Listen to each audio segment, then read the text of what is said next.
There's a word for it, where like if you cut off it. Just kidding, I don't watch that.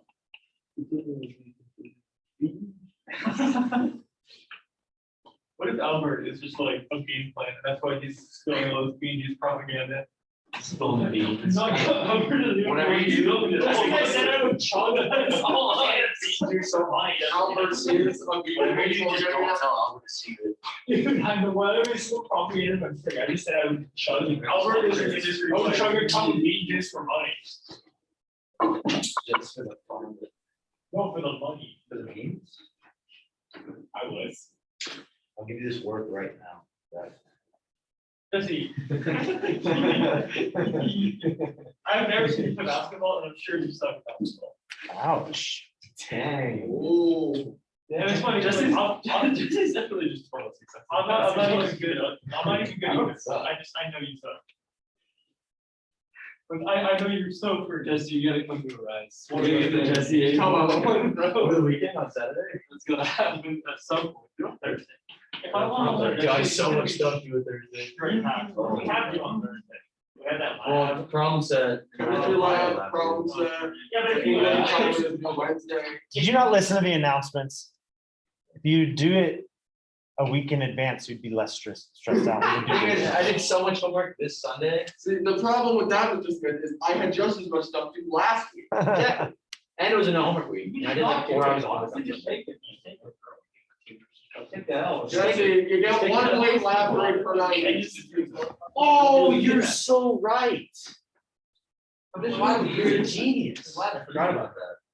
Yeah, but if you put it off, isn't it just gonna be then you're trying to do it when other So you substitutes? just go into basics.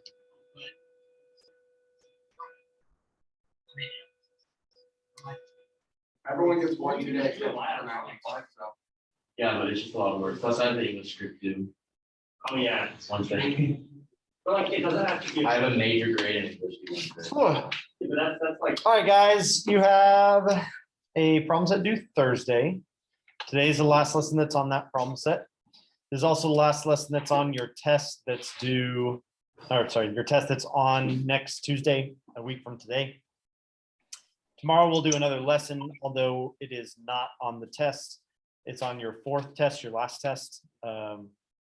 But I couldn't really fit it in with problem sets and stuff in the spot where it can fit on this test anymore because of the snow days and all the other things that have happened.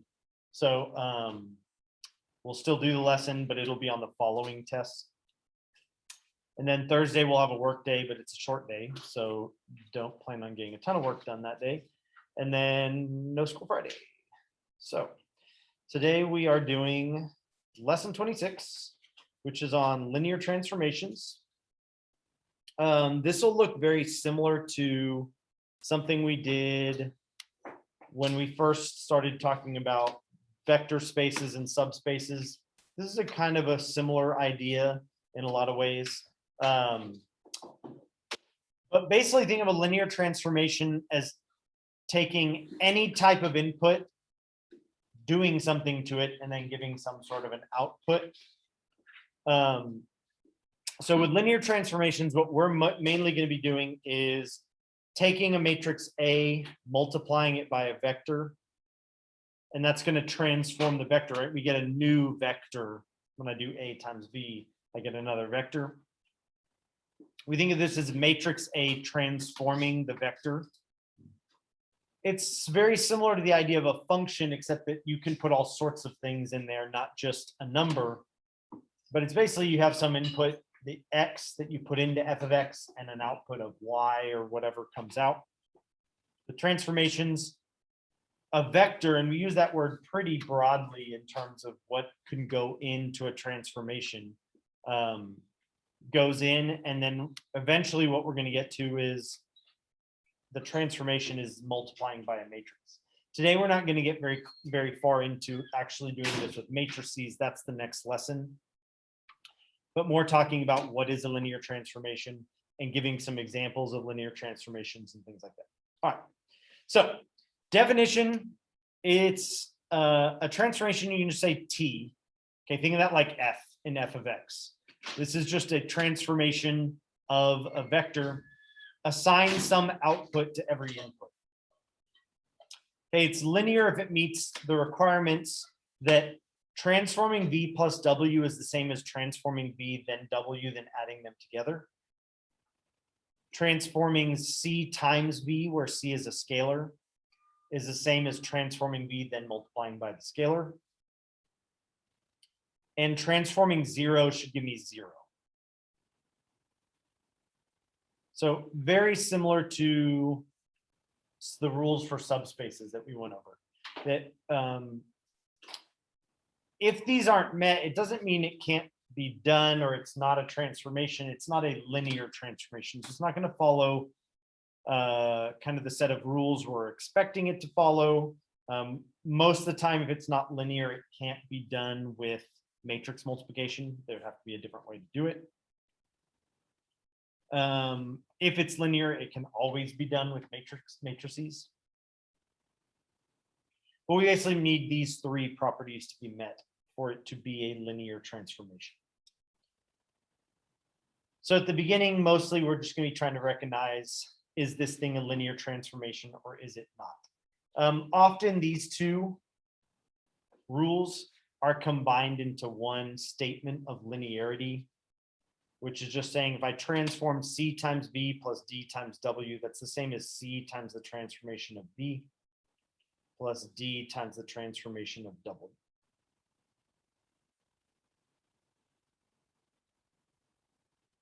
Okay, but you could do those three statements individually, or you could combine the first two into this, just always knowing that the 0 vector should also be transformed to 0. So a lot of these are very similar, again, to a function. So if we think about functions and we think about transformation of a function, it's just that my inputs don't have to be x's. My inputs could be all sorts of things here. In fact, a lot of functions are linear transformations, but be careful with the word linear here. A linear function is not necessarily a linear transformation. So like we take just a simple linear function, 3x plus 5. Okay, this is not a linear transformation, even though it's a linear function, because it doesn't meet any of the requirements, right? If I transform 0, if I input 0, I get 5, not 0. And if I do something like plug in a 2x, I get 6x plus 5, which is not the same as 2 times f of x.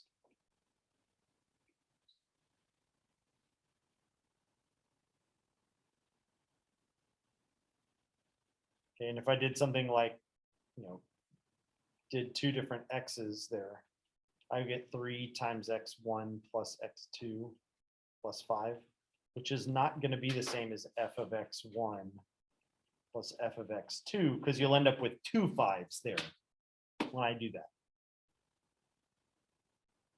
So this is not a linear transformation. The reason being this plus 5 is causing trouble. Just like with spaces, we want to go through the origin. We want our transformations to go through the origin to stay linear. Okay, if you start adding scalars on, it won't remain linear, which again, just mainly for us, it means you can't do it with a matrix. We can handle these transformations plus a number. You just basically do the transformation and you shift the coordinate system, basically. So we can do it. It's just not going to be linear transformation. So say like our transformation takes a vector and it just adds a vector onto it. Okay, again, this won't be a linear transformation because t of 0 will give me u naught, not 0. Okay, t of cv will give me cv plus u naught, which is not the same as c times t of transformation of v. Okay, this would give me cv plus c u naught, which is obviously not the same thing. Same with adding them together. They won't be true. This won't meet any of the properties that we want, even though it's a fairly simple transformation to just add something. Okay, this thing where we add a constant or a constant vector or whatever we're adding on to every input, it will look somewhat linear if like visually, if we were to graph these things in 2-dimension or 3-dimension, it's like you did a normal linear transformation, but then you shifted it. And that's called affine, which is a linear transformation plus a shift. It means that kind of that first part is, right? Like this would be a linear transformation. But then I added a shift onto it. So we call that affine. We'll still look at how we can do those.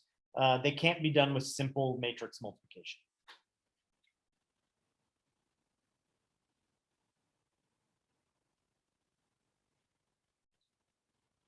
All right, so we're going to look at some examples. So say if we have a matrix A1, 3, 4, and the transformation of V is just going to take a dot product of whatever V is with A. This is going to be a linear transformation. All we'd have to verify is that when I transform 0, I get 0. It doesn't have to be the same type of thing. So like notice we input vectors and we got out a scalar. That's okay. Dot products give you scalars. They don't have to be the exact same type of output as what you put in. But when I transform 0, I do get 0.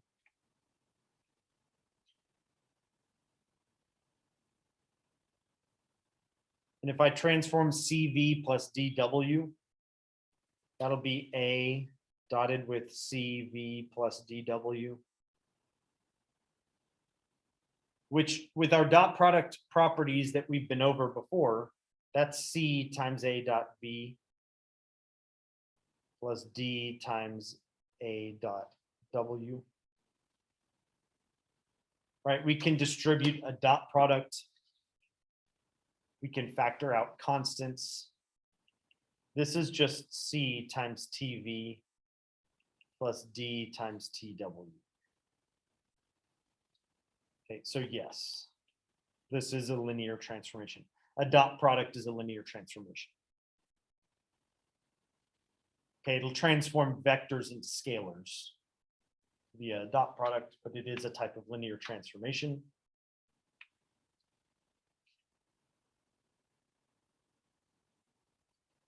Okay, another thing that transforms vectors into scalars is finding the magnitude.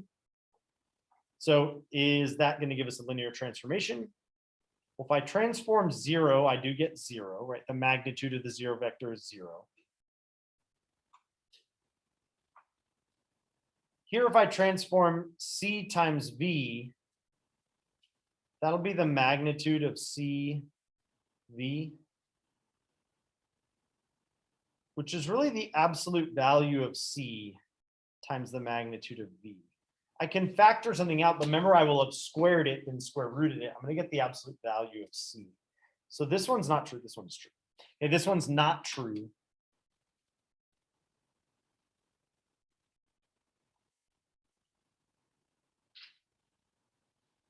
For C is less than 0, you won't get C times the transformation.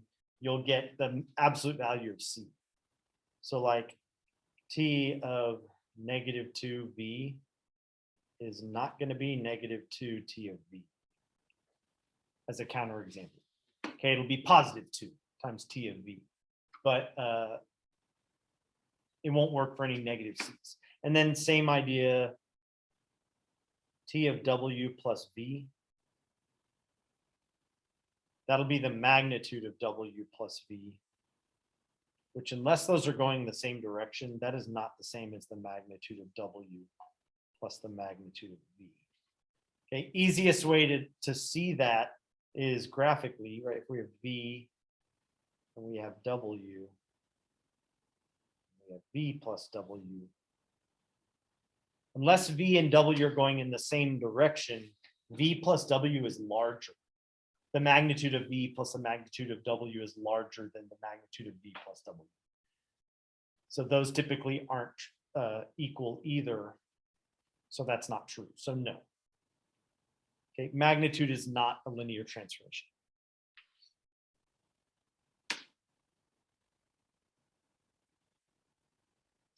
Okay, rotating vectors counterclockwise about the origin by 30 degrees. This is a linear transformation. This one we could kind of think through logically, right? Transforming the zero vector is going to give me the zero vector. If I rotate a zero vector 30 degrees, you're going to have the zero vector still. If I try to transform C times V and make sure that I get C times the transformation of V, just think if I took vector V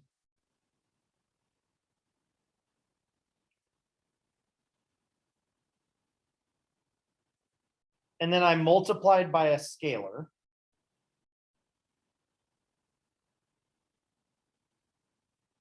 and then I rotated 30 degrees.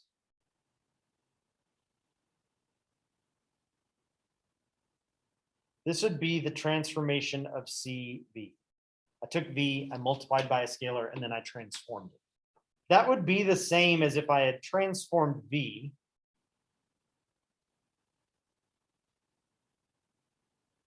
and I'd get the transformation of V, and then I multiplied by a scalar.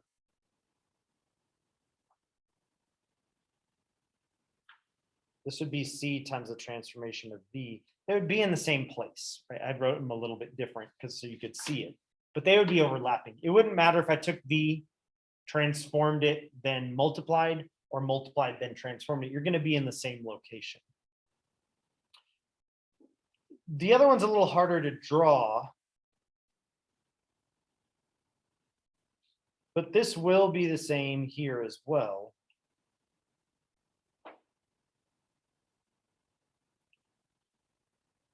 Okay, say I had V and W. Okay, I could transform V and W, meaning I'm going to rotate this entire thing 30 degrees. That would be transforming V and W. Then I could add them together.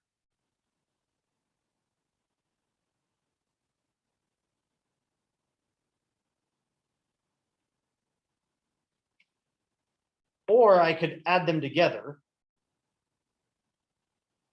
This would be V plus W. And then I could rotate it 30 degrees and get,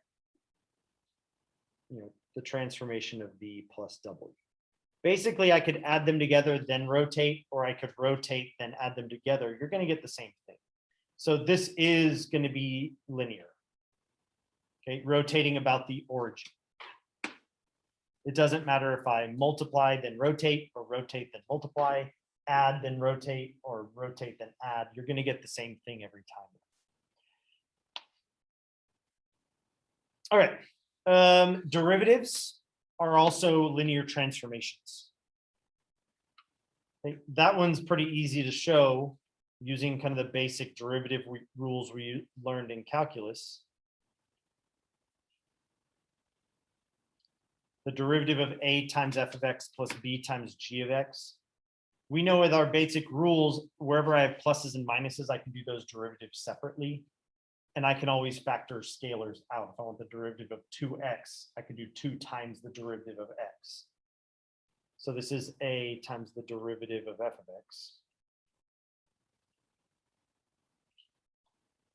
plus b times the derivative of g of x. Okay, and the derivative of 0 is 0. So yes, okay, this is a linear transformation.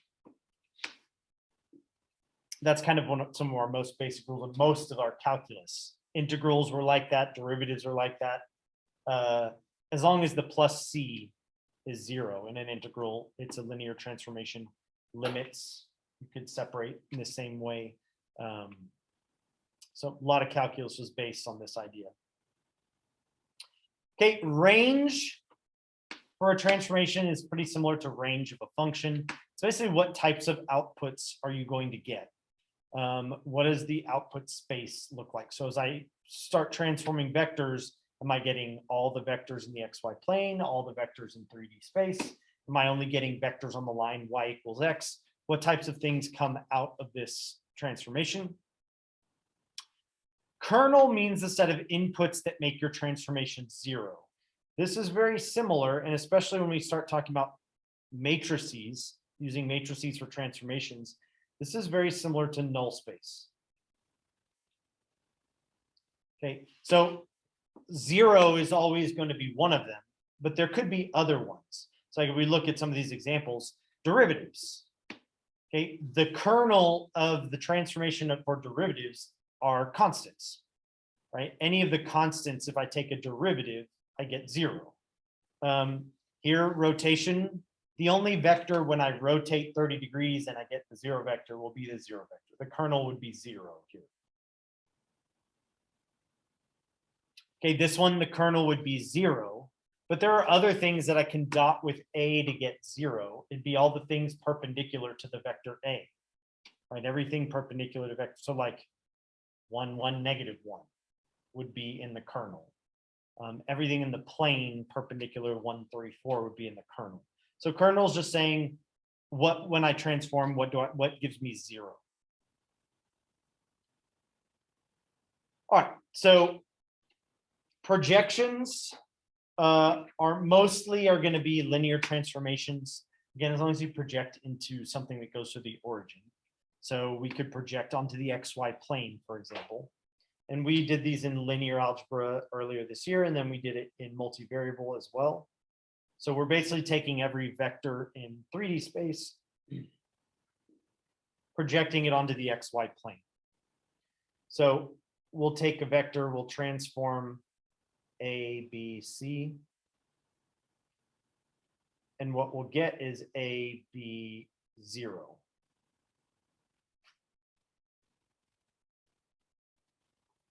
Right, projecting the XY plane is as simple as basically taking the Z to 0. We can move along a perpendicular line. Well, perpendicular is just Z here. So we'll just literally take the Z either down or up to get in the XY plane. Range.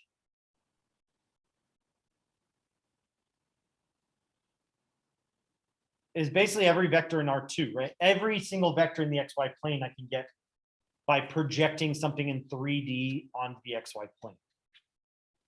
Okay, or you could say the XY plane or something. Range is all the vectors in the XY plane, all the vectors in R2. Kernel, again, 0 is one of them always. But here, what other types of vectors will be transformed to 0 when I project into the XY plane?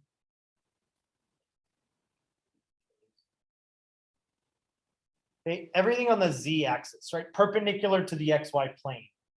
If I take things of the form 0, 0, C, and I go through this transformation, they're going to go to 0, 0, 0. Okay, everything on the the Z axis will be in the kernel. And then is this linear? Yes.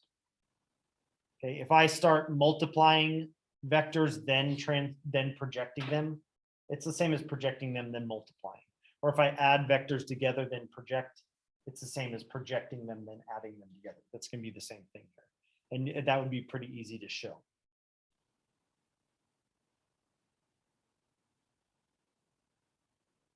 Okay, in general, what we're going to be seeing is that all of our linear transformations can be done with a matrix by multiplying A times B.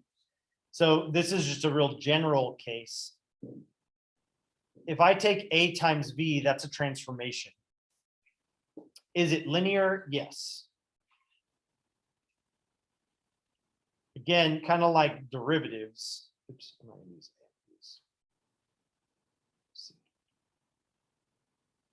We have kind of our basic matrix multiplication rules here, where I can use the distributive property. It just has to maintain the order. But this will be C times AV plus D times AW. All right, we can distribute, we can factor out the constants. We just can't change the order, but we can leave it this way. So it meets the linearity rule. Also, A times 0 will be 0. So it is linear. Okay, the kernel,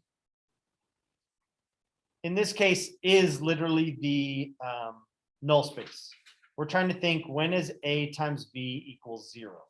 We don't even know what A is, but they give us enough information in this word, invertible, to know what the null space of A is. Invertible means determinant is non-zero. It means you have independent rows, independent columns, a square matrix. It means there are pivots in every row and column. There are no free variables. R equals M equals N, AX equals B always has exactly one solution. This one will have exactly one solution too. AV equals 0 only when V is 0. So A being invertible would tell me that. If A was not invertible, I wouldn't know exactly what the kernel was without knowing more about A. But A is invertible means I know the null space is 0. Okay, there's a R equals M equals N. There's a pivot in every row and every column. All that stuff would tell me no free variables, which are where I normally get other non-zero null space things. All right. When we look at 2x2 and 3x3 matrices and we do these transformations, often we could visualize or graph what's happening to kind of see how it behaves. This is true in larger ones as well. We just can't really graph these larger transformations, but straight lines remain straight lines and these points will remain points, and the lines connecting the points will remain lines connecting those points. You will have a same general kind of shape when you do a linear transformation. Triangles will stay triangles. Quadrilaterals will stay quadrilaterals. That doesn't mean a square will stay a square. A quadrilateral will stay quadrilateral. So a square will maybe become some other type of quadrilateral, but not necessarily, it can't become a triangle. Okay, or a triangle won't transform into a circle. When we do these linear transformations, you'll have a same general type of shape. Okay, so for example, I just graphed a bunch of points to make a really simple picture.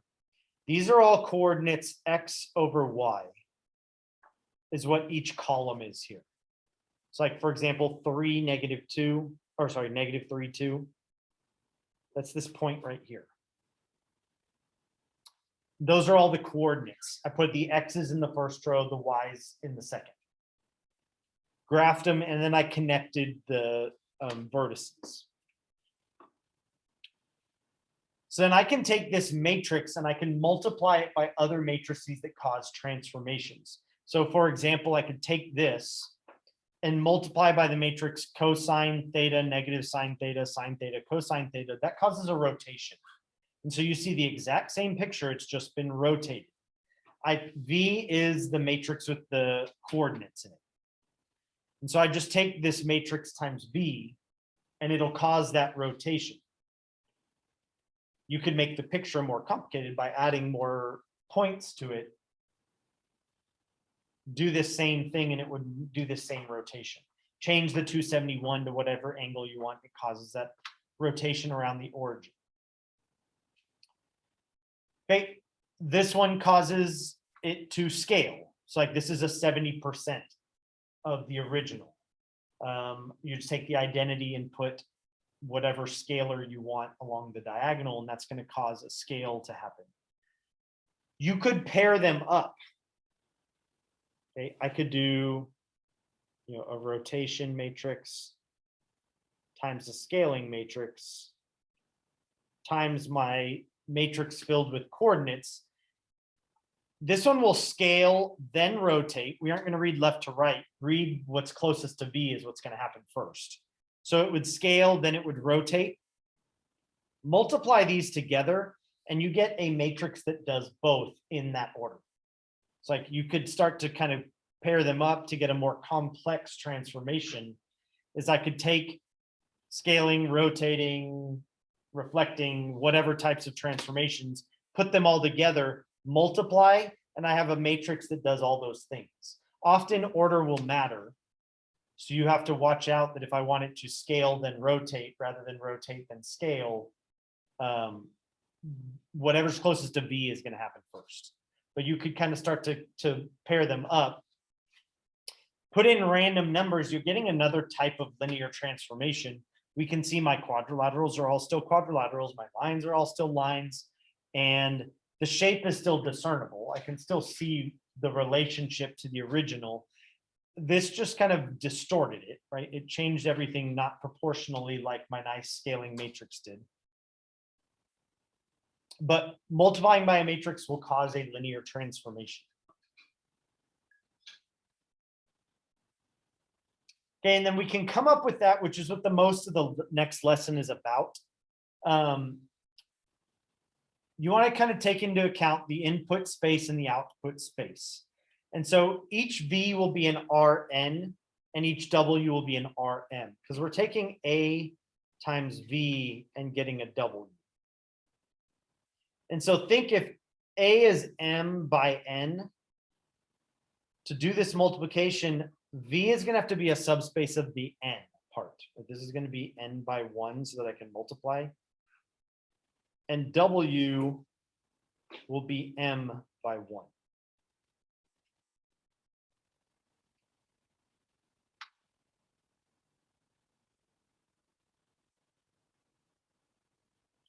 And so we all know V is a subspace of the columns of A, W is a subspace of the rows of A.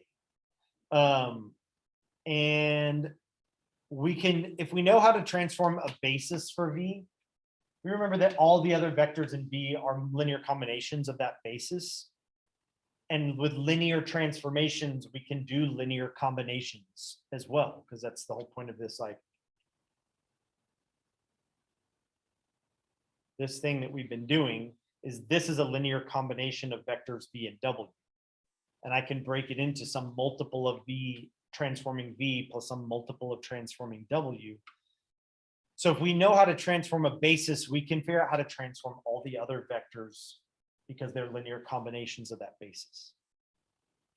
The easiest one will be if we can transform the standard basis, 1, 0, 0, 1, 0, 0, 1, 0, 0, 0, 1, kind of my I, J, and K vectors.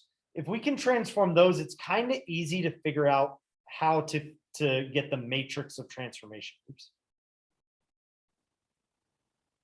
So here we're going from R2 to R3, which means A will be 3 by 2. So that I can multiply by a 2 by 1 and get a 3 by 1. And I can kind of work backwards and figure out what A would have to be here.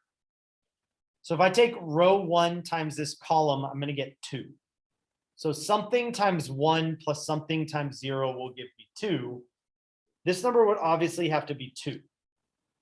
Right? 2 times 1 plus anything times 0 gives me 2. So with this information so far, we don't know what's in the second spot. Then the second row times that column should give me 3. So 3 times 1 plus something times 0 will give me 3. And then 4 times 1 plus something times 0 will give me 4. So we know our first column is just 2, 3, 4. And then we can just use the second basis vector that we know 0, 1 will transform into 5, 5, 5. To do the exact same thing and say, okay, well, 0 times 2 plus what times 1 will give me 5, 5. 0 times 3 plus what times 1 gives me 5, 5, and then 5 again. So this would be our matrix of transformation, meaning if we wanted to transform 2, 3, we could take this matrix and multiply by 2, 3 and get our transformation. Okay, you could even do a batch transform a ton of things at the same time by just putting in more columns. We could do 2, 3 and 1, 5 and -1, 7 and whatever. You just put them in as columns, do the transformation, and you'll get a bunch of columns that are the transformed outputs. Okay, this is working because it's a linear combination, right? If 2, 3 is just 2 times 1, 0 plus 3 times 0, 1, then the transformation of 2, 3 is 2 times the transformation of 1, 0 plus 3 times the transformation of 0, 1, right? That is the linearity property. That if I transform this and transform this, I can basically pull the 2 and the 3 out, separate the pluses, separate at the plus, and do those things individually. And we already know what those transformations are, right? I can put that there, put that there.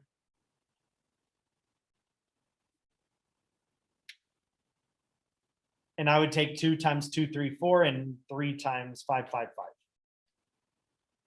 Which is what this matrix multiplication will do. The advantage of the matrix one is you can transform lots of vectors in one operation. In a computer or calculator, you could do a big, huge transformation of a bunch of coordinates or vectors or whatever. Doing it in kind of linear combinations, not so much. All right, last thing we're going to end up with is I already said we can do derivatives using matrix multiplication. The upside is it's very easy to teach a computer to do this. The downside is with each type of function we're taking a derivative of, you would need a different matrix. You can't just like do it to everything. You could come up with one, for example, that does the derivative of cubic functions. So that's what we're going to look at right now. So we're going to transform cubics into quadratics via derivatives. So think my basis for V, my input. All cubic functions are made of x cubes, x squareds, x's, and constants. So my basis are those 4 things because I could take a linear combination of x cubed, x squared, x, and 1, and I can write a cubic function. My output will be quadratic. So I'll have x squareds, x's, and constants. And so those would be my basis vectors. The main reason I would come up with a basis is we're trying to come up with an A times V equals W. V is 4-dimensional. Oops, my right 3. 4-dimensional because there's 4 things in its basis. W is 3-dimensional because there's 3 in its basis, which means A will be 3 by 4. So usually I want to know the basis because I want to know what is A going to look like here.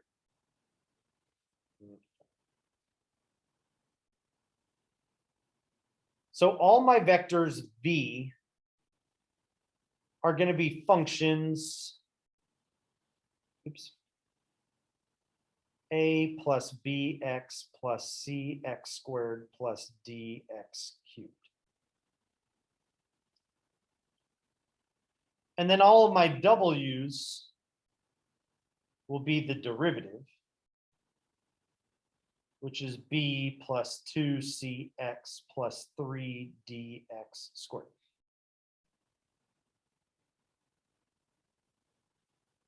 And so I'm trying to come up with a 3 by 4 matrix that when I multiply by the coefficients of a cubic function, a, b, c, d, I'll get the coefficients of the derivative, b, 2c, 3d.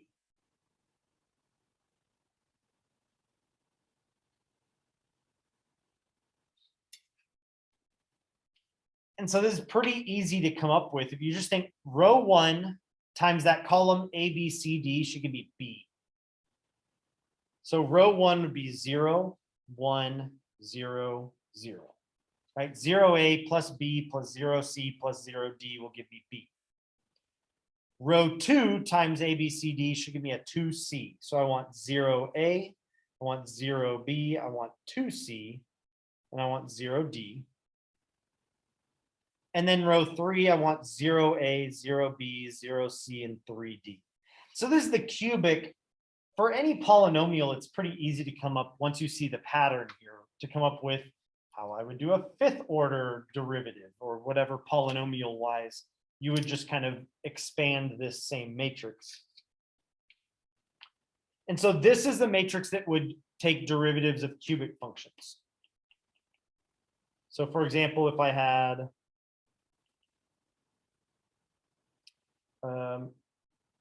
x plus 3x squared minus 5x cubed. I could take this matrix.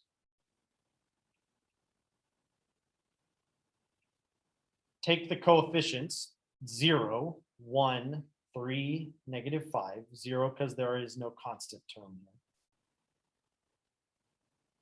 And I would have 1, 2 times 3 is 6, 3 times -5 is -15. So f prime of x would be 1 plus 6x minus 15x squared, which we know from calculus that is the derivative. Okay, again, this is much easier to teach a computer, probably this, than trying to teach a computer the power rule or whatever. But you would have to kind of come up with different matrices for different types of functions. Polynomials are all following a pattern on this matrix. So if I want the derivative of a 10th degree polynomial, you could pretty easily change this matrix to do that.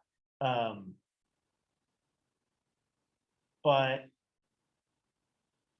if you wanted to do things like sine and cosine and things that would start getting pretty difficult, those are still linear transformations, but it would be a pretty difficult thing to start coming up with those. But yeah, okay. So that's where we're going to stop today. Tomorrow we'll do more about the matrix part of this. That won't be on your test. This is kind of the last thing on your test. It also is not on this problem set. It's on the following one. If you guys have any questions, let me know. If you don't, you guys have a good rest of your day, and I'll see you guys tomorrow. Thank you, Mr. Smith.